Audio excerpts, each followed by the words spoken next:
राम राम दोस्तों, भीखाराम डेंडान चैनल पर आपका हार्दिक अभिनंदन एवं स्वागत है। दोस्तों, मैं आपको नलपुराण इतिहास सुना रहा था, जिसमें मैं आपको 23 एपिसोड 23 भाग सुना चुका हूं।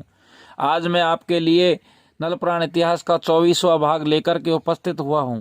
लेकिन दोस्तों, मैं 24वां भाग सुनाने से पहले आपका ध्यान नलपुराण इतिहास के 23वें भाग से जोड़ना चाहता हूं। तो 23वें भाग में सुनिए क्या होता है। मैनपाल राजा, मनसुख गुजर और नल राजा कासिमगढ़ को जीत लेते हैं। कासिम सिंह महाराज की 5 शर्तों को पूरा करके और कश्मीरा से शादी करके वापस श्यामनगर को आ जाते हैं। श्यामनगर में हंसी खुशी के बाजा बज रहे हैं। मैनपाल महाराज अपने बेटे मनसुख गुजर को और अपनी पुत्र वधू को देख करके बड़ा प्रसन्न हो रहा है, दान लौटा रहा है और सारे नेक जोग करवा रहा है। इधर को राजा नल श्यामनगर से मैनपाल राजा से आज्ञा लेकर के और नरवरगढ़ के लिए रवाना हो जाते हैं कि महाराज, मुझे बहुत दिन हो गए घर से आए हुए, मेरे पिताजी, मेरी सेना परेशान हो रही होगी। तो दोस्तों, मैनपाल महाराज आज्ञा देते हैं और राजा नल अपनी सेना को लेकर के वापस नरवरगढ़ आ जाते हैं। नरवरगढ़ में आकर के अपने माता पिता से मिलते हैं, अपने राज्य को संभालते हैं। 1-2 दिन बीत जाते हैं। 1-2 दिन बीत जाने के बाद में एक दिन सुबह सुबह नल अपने माता पिता के चरणों में ढोक देने के लिए जाता था, क्योंकि उसका नियम था कि सुबह नहा धोकर के स्नान ध्यान करने के बाद में माता पिता के चरण स्पर्श करके और फिर वो राजसभा में जाता था। तो माता के पास में जाता है तो माता को उदास देखता है, मुख मलिन है, चेहरा उदास दे रहा है। माता से पूछता है नल कि माता, ये बताइए कि मैं राजा हूँ और इस टाइम पे किसी प्रकार की कोई कमी नहीं है, लेकिन तुम्हारा चेहरा उदास क्यों है। मंजा कहती है कि बेटा, मेरा चेहरा उदास इसलिए है कि कुछ दिन पहले मैं तुम्हारे पिताजी को लेकर के गंगा स्नान करने के लिए गई थी और गंगा स्नान करने के लिए हंसी खुशी से जाते हैं, पर्व देखते हैं और पर्व में गंगा स्नान करते हैं। लेकिन मैं गंगा स्नान करने गई तो मुझे पर्व का आनंद नहीं मिला, पर्व का जो फल मिलना था वो नहीं मिला, क्योंकि जब मैं गंगा स्नान कर रही थी तो फूल सिंह राजा की बेटी सरवती से मेरा विवाद हो गया और फूल सिंह राजा ने हमारी सेना को परास्त करके हमें बंदी बना लिया और मुझे महल के ऊपर कागोडानी बना दिया, एक बड़ा सा बांस पकड़ा दिया और तुम्हारे पिताजी ने उनकी जेल में चक्की पीसी और चक्की पीसते पीसते, चाकी पीसते पीसते हाथों में छाला पड़ गए। बेटा, हमने वहाँ उनके बहुत दिन दुख पाया, वे बातों को आज तक नहीं भूल रहे हैं और हमें जो गंगा नहाने का पर्व मिलना चाहिए था, जो सुख मिलना चाहिए था, वो नहीं मिला।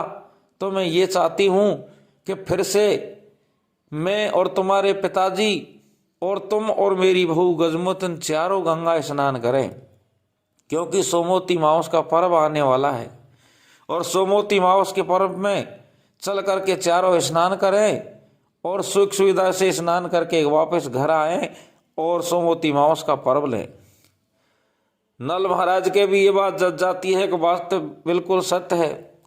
पहले माता पिता गंगा स्नान करने के लिए गए, लेकिन सामने समस्या आ गई और अब कोई समस्या आने वाली नहीं है, क्योंकि मैंने कंपिलगढ़ के राजा फूल सिंह को तो जीत लिया है, उसकी सेना को तहस नहस कर दिया है और मैंने बामन रजवाड़े में किसी को भी नहीं छोड़ा है। तो अब मैं पिता की और माता की आज्ञा मान करके और गंगा स्नान करने की तैयारियां करता हूँ। तो वो सेना में जाता है, अपने शिविर में जाता है, दरबार में जाता है, दरबार में मंत्रियों से कहता है कि मंत्रियों, सेना को आदेश दिया जाए, सेनापतियों से कह दिया जाए कि अपनी अपनी सेना को तैयार करें और जो सोमवती मावस आ रही है आज से 5वें दिन, उसमें हमें गंगा स्नान करने के लिए चलना है। तो सेनापति अपनी अपनी सेना की टुकड़ियों को तैयार करते हैं और नल है जो अपने कुल पुरोहित जो लाखा पंडित था, लाखा दादा था, उसको बुलाता है और लाखा दादा से विधि विधान मुहूर्त निकलवा करके और सारी सेना को तैयार करके अपने माता पिता को साथ में लेकर के और नरवरगढ़ से रवाना हो जाते हैं गंगा स्नान करने के लिए।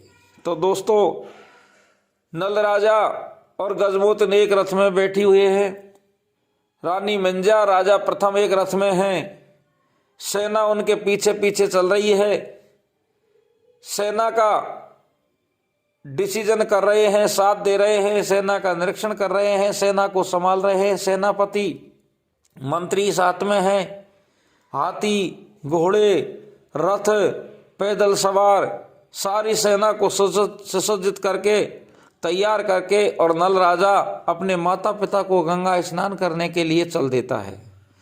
दोस्तों, इस तरीका से चलते चलते 3 दिन का सफर करता हुआ और गंगा घाट पे पहुंच जाता है, गढ़ गंगा पे पहुंच जाता है। गढ़ गंगा पे जाकर के अपना तंबू डेरा लगा देता है, दरबार सजाता है। 3 दिन में पहुंच जाते हैं। अभी 2 दिन शेष हैं सोमवती मास आने में।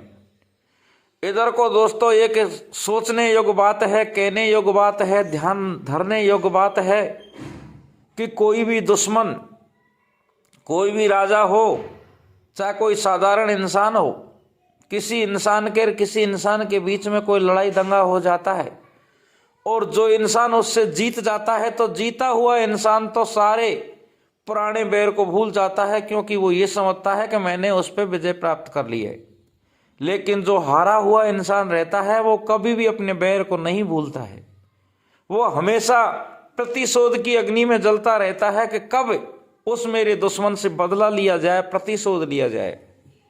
इधर को कंपिलगढ़ के राजा फूल सिंह ये अग्नि में जल रहे थे प्रतिशोध की कि एक दिन ऐसा आए कि मैं राजा नल से बदला लूं और मेरी सारी सेना मारी गई, सारा नगर तहस नहस कर दिया, मेरी बेटी की शादी जबरदस्त कर ली और रास्ते में मेरी बेटी को मार दिया, उसका बदला भी पूरा करो।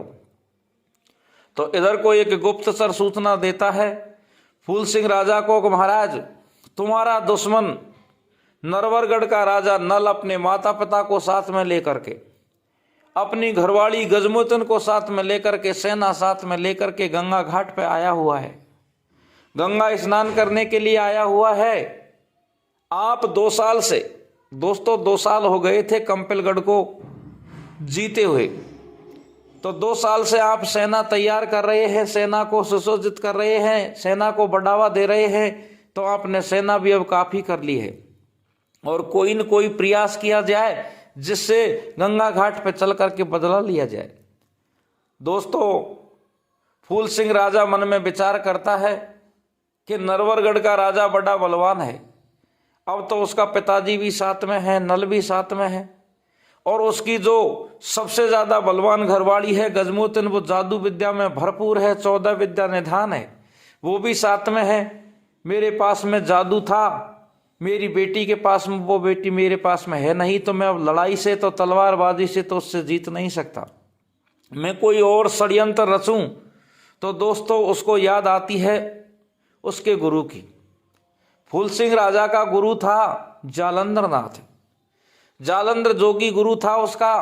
तो अब फूल सिंह राजा रथ तैयार करके और जालंधर जोगी को ढूंढने के लिए निकल जाता है। दोस्तों, वो एक दिन में ही जालंधर जोगी का आश्रम ढूंढ लेता है। आश्रम को देख करके, जालंधर नाथ को बैठा हुआ देख करके फूल सिंह राजा रथ से नीचे उतरता है, अपनी जूती खोल देता है, अपने दोनों हाथ अपनी पगड़ी से बांध लेता है और मुख में दूब ले लेता है और दूब लेकर के जाकर के जालंधर नाथ को प्रणाम करता है। प्रणाम करता है तो अब जालंधर नाथ जो जोगी था वो मन में विचार करता है कि ये तो मेरा शिष्य है, फूल सिंह राजा है, फूल सिंह पंजाबी है, कंपिलगढ़ का राजा है, इतना बलवान है, इसके साथ में चंडी ज्वाला साथ में युद्ध करती है, और आज मेरे शिष्य पे क्या विपदा आ गई जो इस तरीका से आया है, पैदल है, हाथ बांध रखे हैं, मुख में धूप चबा रखी है।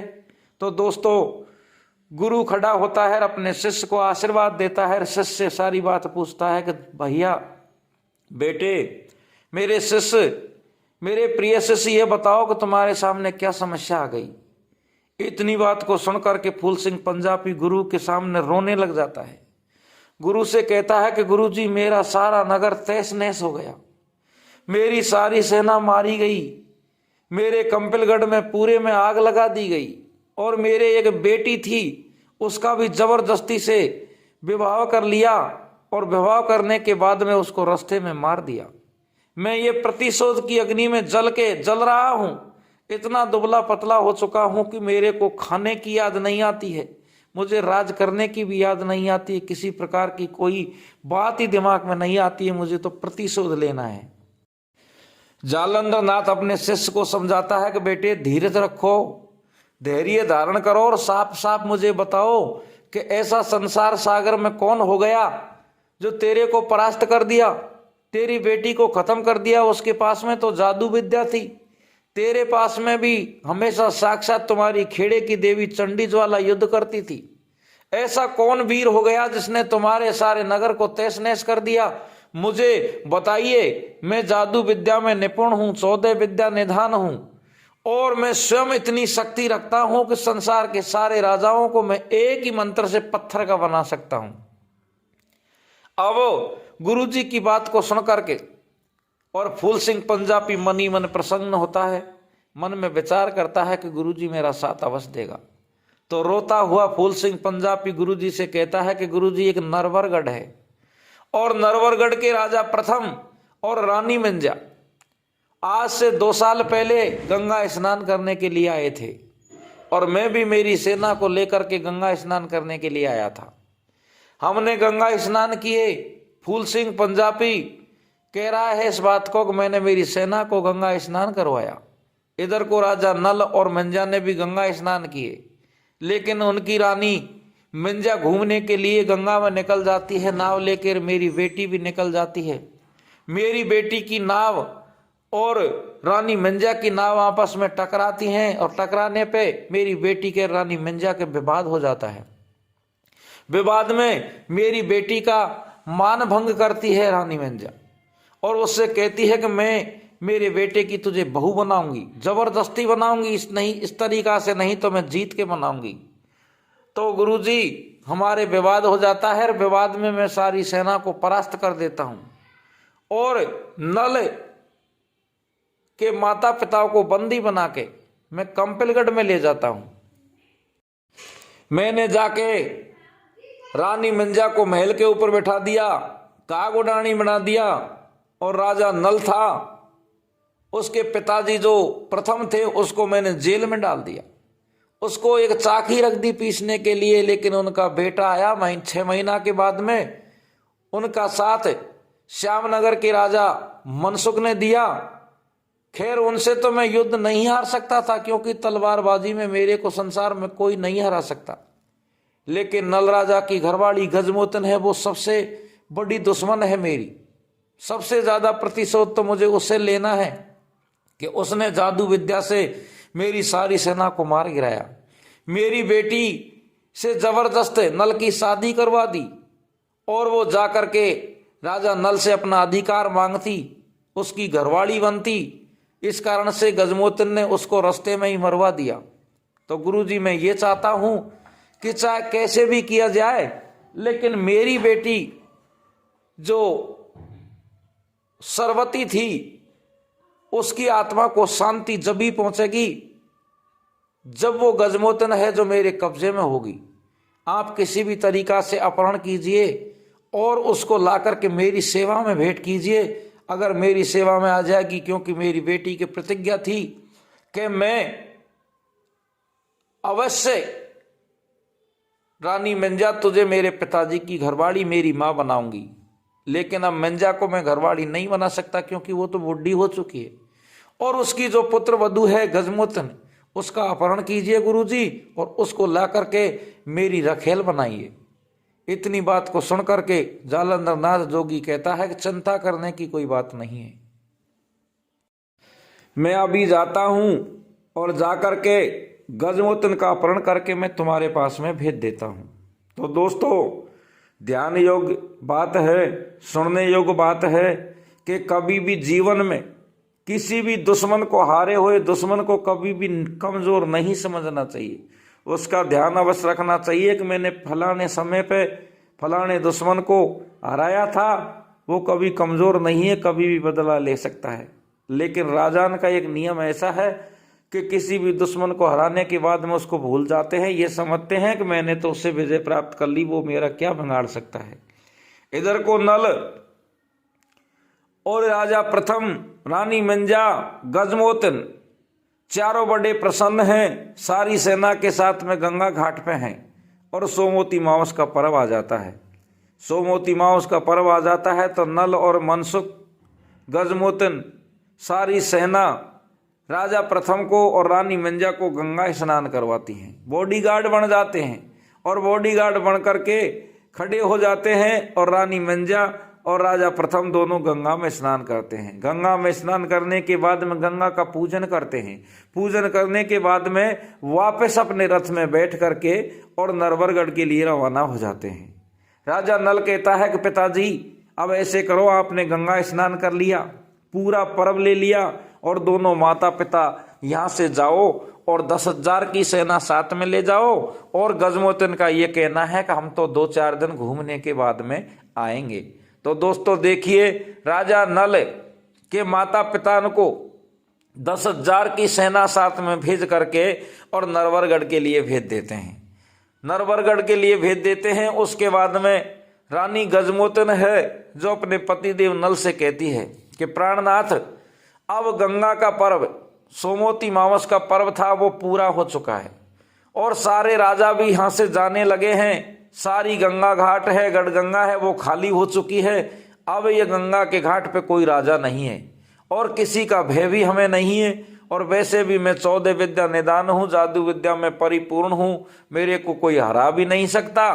तो अब ऐसे कीजिए कि आपकी सेना को यहीं रहने दीजिए और मैं गंगा में जाती हूँ और गंगा में जाकर के स्नान करूँगी, मेरे तन मन से स्नान करूंगी। पूरा टाइम स्नान करने के बाद में जब मेरी आत्मा प्रसन्न हो जाएगी और गंगा माँ के हाथ जोड़ के पूजन करके और उसके बाद में हम कल दूसरे दिन यहाँ से रवाना होंगे।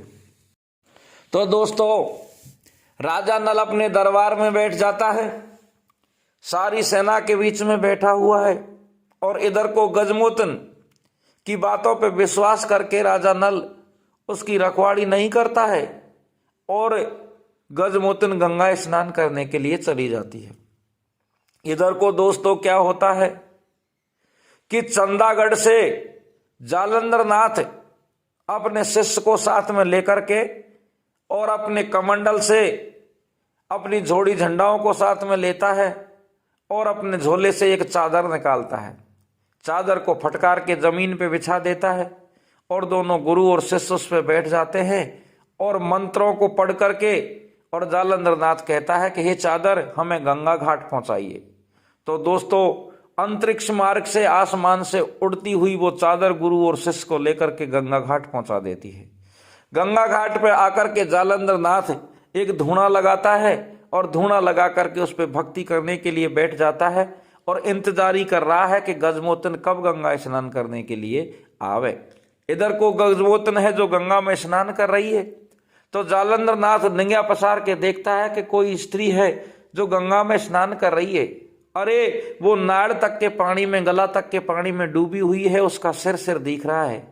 तो अब विद्या से काम लेता है, दिमाग से काम लेता है और जालंधर नाथ उसको पहचानता नहीं है, लेकिन आवाज लगाता है कि बेटी गजमोतन, आप कहाँ हो, जल्दी बाहर आइए, मैं सन्यासी गंगा के घाट पर भिक्षा लेने के लिए आया हूं, आपसे भिक्षा लेना चाहता हूं। गजमोतन का नाम देकर के सन्यासी जब आवाज लगाता है तो गजमोतन जल से ही बोलती है नहाती नहाती कि महाराज आप थोड़ी देर और रुक जाइए, अभी मैं स्नान कर रही हूं और मेरा स्नान का टाइम पूरा नहीं हुआ है, मेरा स्नान भी पूरा नहीं हुआ है और मैं इस अवस्था में आ भी नहीं सकती क्योंकि इस टाइम पे मैं अर्धनग्न हूं। कुछ वस्त्र मैंने उतार करके गंगा घाट पर रखे हुए हैं और मैं जल स्नान कर रही हूं, आप थोड़ा इंतजार कीजिए। कछु देर जालंधर नाथ इंतजार करता है और कछु देर इंतजार करने के बाद में फिर आवाज लगाता है कि बेटी जल्दी बाहर आइए, और आकर के मुझे भिक्षा दीजिए। तो अब गंगा से गजमोतन आवाज लगाती है कि बाबा मैं अर्धनग्न हूँ, इस टाइम पे नहीं आ सकती और मैं स्नान कर रही हूँ। अगर आपको भिक्षा लेनी है तो हमारे डेरे पे, हमारे जहाँ शिविर लगा हुआ है वहाँ मेरा पतिदेव नल बैठा हुआ है, आप वहाँ जाइए और वहाँ जाकर के अलग जगाइए, आपको मोह मांगी ना मिलेगी। आप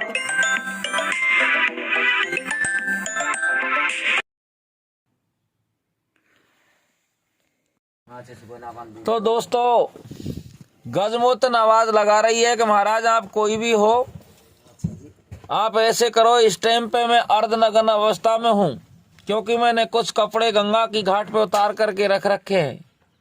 आप, हमारा शिविर लगा हुआ है, वहाँ मेरे पतिदेव नल महाराज बैठे हुए हैं, उनके पास में जाइए, वो आपको मोह मांगी दक्षिणा देंगे। इधर को जालंधर नाथ आवाज लगाता है कि बेटी तू अच्छी तरीका से जानती है मैं पुरुष के हाथ से भिक्षा नहीं लेता हूँ, मैं सिर्फ स्त्री के हाथ से भिक्षा लेता हूँ। अगर आपको देना हो तो दो, वरना मना करो, मैं खाली हाथ चला जाऊंगा। लेकिन आप जानती हैं कि जब सन्यासी दर से खाली हाथ जाता है तो काफी दोष लगता है। गजमोतन मन में विचार करती है कि ये सन्यासी तो मानने वाला नहीं है। इधर को जालंधर नाथ जोगी गंगा के घाट पे बैठा बैठा जादुओं का प्रयोग कर रहा था, लेकिन महारानी पापनाशनी गंगा में गजमोतन स्नान कर रही थी, तो वहां जालंधर नाथ का कोई भी जादू काम नहीं कर रहा था।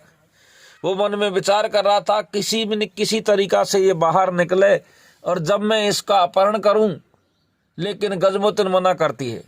इधर को सन्यासी खड़ा हो जाता है और कहता है कि तू अगर नहीं भिक्षा देती है तो मैं जा रहा हूं और देखना मेरे श्राप को।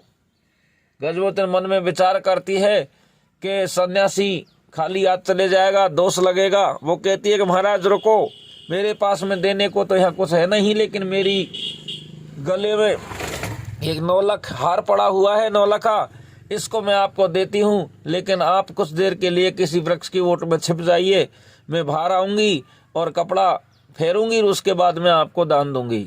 तो अब सन्यासी खड़ा होता है, सन्यासी का शिष्य भी खड़ा होता है कि एक वृक्ष की ओट में छिप जाते हैं। इधर को गजमोतन बाहर आती है और बाहर आकर के अपना वस्त्र बदलती है, सूखे वस्त्र फेरती है, गीले वस्त्र खोल देती है। लेकिन दोस्तों 23 मिनट हो चुकी हैं और अब इससे आगे का भाग में आपको भाग नंबर 24 में सुनाऊंगा, क्योंकि भाग नंबर 23 ये आप सुन रहे हैं। और जब तक के लिए राम राम दोस्तों, जय हिंद जय भारत। के अगले भाग में किस तरीका से जालंधर नाथ है जो गजमोतन का अपहरण करता है, ये आप अगले भाग में सुनेंगे।